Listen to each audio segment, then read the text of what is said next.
Alright guys, so over on the JP version of the game, we have all of the buffs for the 8th anniversary, and unfortunately, I wanted to actually show gameplay, like demonstrating all these different buffs, because over on JP, I have most of these servants, so I could show them off, but as you can tell right now, setup is a little bit different because my monitor just decided that it wanted to, game end itself, so unfortunately, I'm not able to do that anymore, but I still would like to cover these buffs because I think they're all very, very strong. Well, for the most part, some of them aren't as good as others, but I think they're good steps in the right direction, if that makes sense. Now, one thing that I do want to kind of just tack on here from the last video I did talking about these buffs when I covered day 1 and 2 is that Bradamante actually can loop now. I wasn't so sure when I was actually watching it, or not watching it, but I guess when I was recording it for that time, I was kind of looking at it as I was reacting to it when it came out at like 5 in the morning. And I was like, this seems really good for her, but I'm not so sure because Brad is a little bit of an iffy unit. I wasn't really sure if she was going to be able to farm or not, but she indeed actually can farm. But let's start getting into these because we have a lot of them. First off, on the chopping block, this one is that I'm sure a lot of people are going to be very excited about. This is Raiko's buff, and Raiko's is very, very good. Now, if you go back even like 2 years on the channel, I have been calling for her to get this 30% Buster buff to either a 50% or make it 3 turns, and they finally decided to do that. But on top of that, they actually went ahead and gave her a 30% battery, which means now she can farm. And I think this really helps out a lot of people that are, say, trying to use Morgan to farm, because as we all know, Morgan's, NP1 damage when she doesn't have special damage mods or anything can be a little bit bad. Now, Raiko kind of presents you a different avenue for all that because her natural damage is a little bit higher without any of her damage mods, but she also gives you different options. If there's no man attribute guy or there's no Knight of the Round Table, no Fae, now you can kind of crack out Raiko over here because she also hits 3 different people. She hits demonic, she hits specifically servants that are earth or sky, not the normal enemies. That is something that you do need to remember,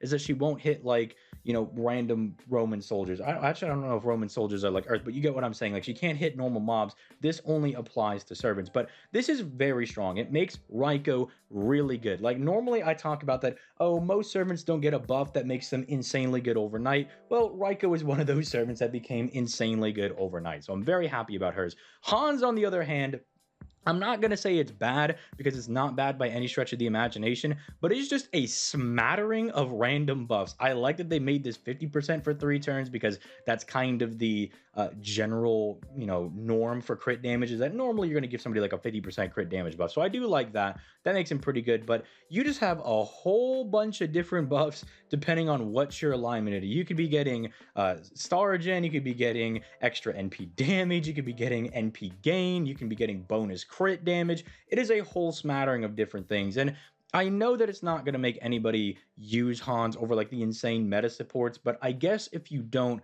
have anybody really insane, or if you're kind of starting off the game, it does make Hans a little bit better. It makes him a bit nicer for some of these more newer players. And so you can kind of still go out and be like, oh yeah, if you don't have Castoria or Koyansky or anybody else, he's still a very strong generic support, and this just made him a little bit better for those people. So I do like that. Then we snap back to another 5-star servant, and go figure, the 5-star servants, for the most part, we're getting a lot of really good buffs.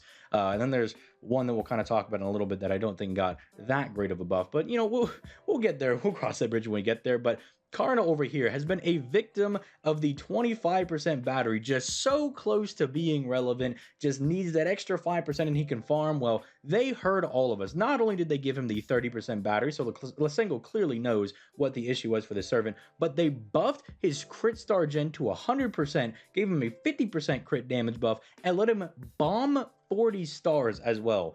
This is super nice for Karna. They didn't need to do this. They didn't have to give him the 40 stars. That is absolutely insane. It's going to let him pop off whenever you throw down this skill, and it makes him really good as a farmer. Now, we still probably need to do something about this skill over here, but keep in mind that even though this is only 1 turn, you can still use it on turns 1 and 3 because Koyansky reduces the skill cooldown. And again, he's going to be a pretty decent option for farming because his natural damage isn't all that bad when you have the skill over here. And he also does hit divine people, right? Which is not like a small portion of different servants and different enemies you can fight. So Karna definitely got a little bit better, or not a little bit better, but definitely a lot better, right? Sorry, it is like 6 in the morning when they finally did all these buffs. So if I misspeak every now and then, you're gonna have to forgive me. But Karna, definitely really happy about this, especially because I do use Karna quite frequently whenever I can. So I'm very excited about this over on NA when it does hit us. Then we have Okita over here, and Okita,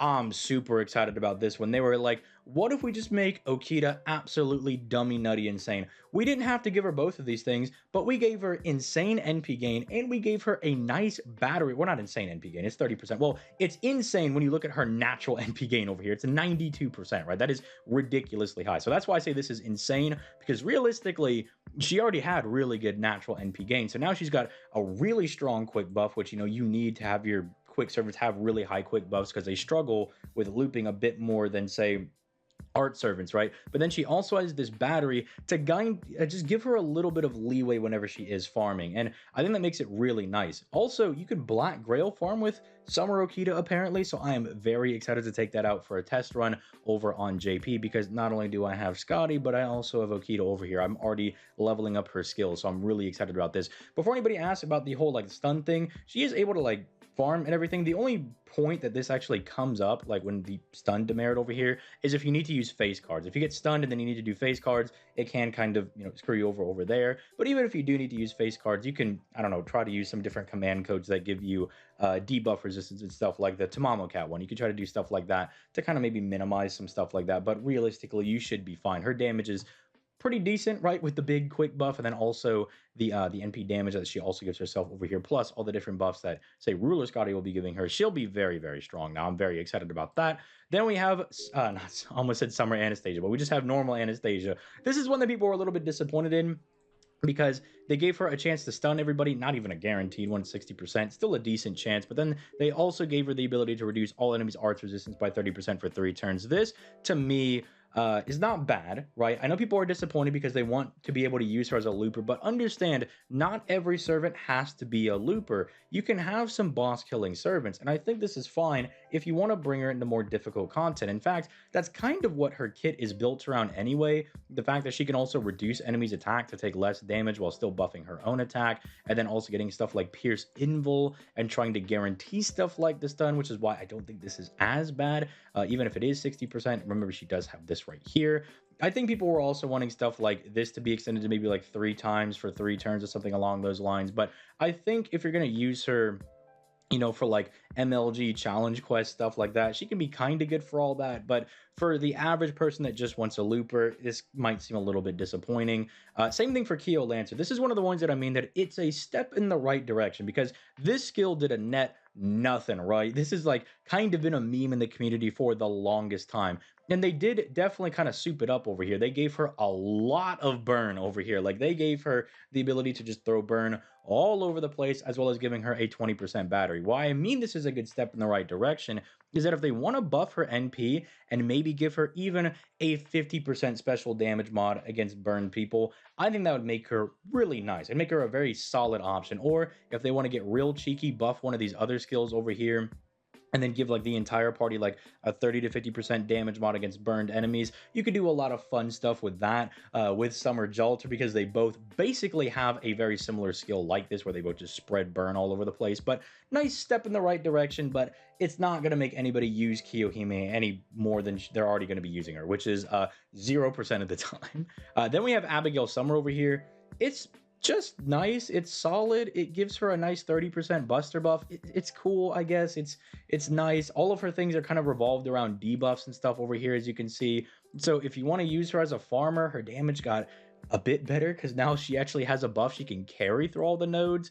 So I guess that's kind of nice, I suppose. But I don't think anybody's going to be being like, oh my goodness, 30% buster buff, I gotta start using her right now. Like, I don't think that's really going to be on anybody's radar. But it's, I suppose, nice if you're a big Abby fan and you want to go ahead and use her as your buster loop or anything. That can be kind of nice. But I don't know, I guess you could try to like loop this on what is it called, the last wave as well, and try to like get that extra buster down and maybe do some extra big damage. I don't know, just it's whatever, right? It's kind of thanks, like, nice step in the right direction, but she's gonna need a lot more. Mandricardos is also kind of nice. They just made this a full one turn buff. So now whenever you do want to use this to go like Super Saiyan 3 on the last turn before he, game ends himself over here, at the very least, now instead of it being just like one big attack that you're able to do, it does last the entire turn. So he can actually do some pretty good damage now, whenever it's coming down to his last turn. If you're like, oh man, this guy is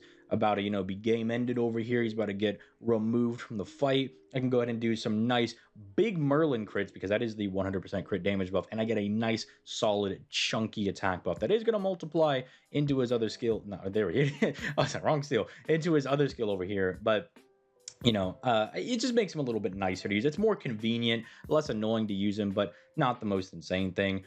Squirtori, this is the one that just came out today. This one is a little weird to me because they gave her like a 30% battery and they gave her Pierce evasion, right? And that was never really the problem with Squirtoria. She never really had a problem with looping her NP. It was actually pretty easy for her to do. And so giving her a battery, I mean, that's nice. Obviously, it's always going to be very good. It's going to help her out in like 90 plus nodes. It might make her an option with like, giving her double Castoria stuff. And then I don't know, maybe I just pass on like a pen skill or something. Just even unlocking will get you to 100%.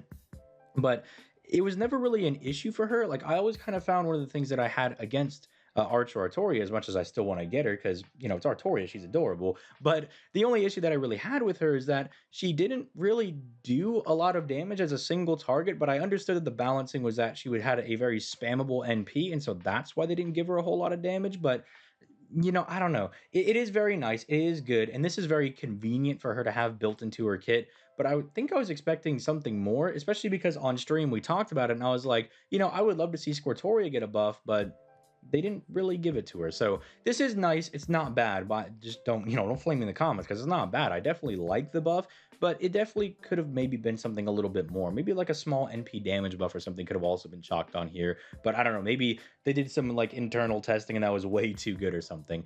Finally, we have Gawain, which I don't really get. I mean, okay, sure, this is nice that it's like, oh, he guarantees himself the Sunlight Battlefield thing, so now he can do big Buster crits. He's already got the Ooga Booga triple Buster deck, so it's kind of nice, but I don't know. I was kind of expecting him to get a little bit more. It's a nice thing. It's cool. He could do big busty crits or something, but I hope with something like this, they would maybe give him a buff that, like, maybe allows him to get, like, 10% NP whenever he fires one of his Buster cards, right? Kind of like Galatea, because having a triple Buster deck and not being able to, like, taking the focus away from, say, absorbing stars onto the arts card is going to hurt his NP refund a little bit on being able to fire a second NP, especially because he's only got the 20% battery and he doesn't drop that many stars on his own. I guess you could say, like, oh, someone like Merlin or something could gen the stars for him, but I would like them to do something along those lines. Like maybe buff this skill where it's like, oh, when you're on Sunlight Battlefield, you get like 10% NP back whenever you click on one of your Buster cards. Something along those lines. That I think would make this a lot better because then it's like not only are you getting the power of the Buster cards, and you can pretty much guarantee your crits on them, but you're also going to be able to get little bits of NP back on them. I think that'd be really nice. Or maybe give him a skill kind of like Bargus where he can like refund NP every single turn. Something along those lines. But I'd love to hear your thoughts in the comments down below. Sorry, I really wanted to put gameplay with this video, but my monitor did die. I tried plugging my computer into the TV. I tried connecting it to my laptop. I even went and got a different monitor that didn't work, so I got to return that tomorrow. So it's been quite the hassle, but I really wanted to like put a little bit more effort in and really like show like different examples of the different buffs that they all got. But unfortunately, sometimes life just happens. That kind of sucks. But with all that being said, I'd love to hear your guys' thoughts on all of these buffs in the comments down below. Leave a like on the video, subscribe, all that good stuff if you would like to see more daily FGO content. But with all that being said, I'm going to go ahead and get out of here. You guys have yourselves a nice day. Peace, late, guys.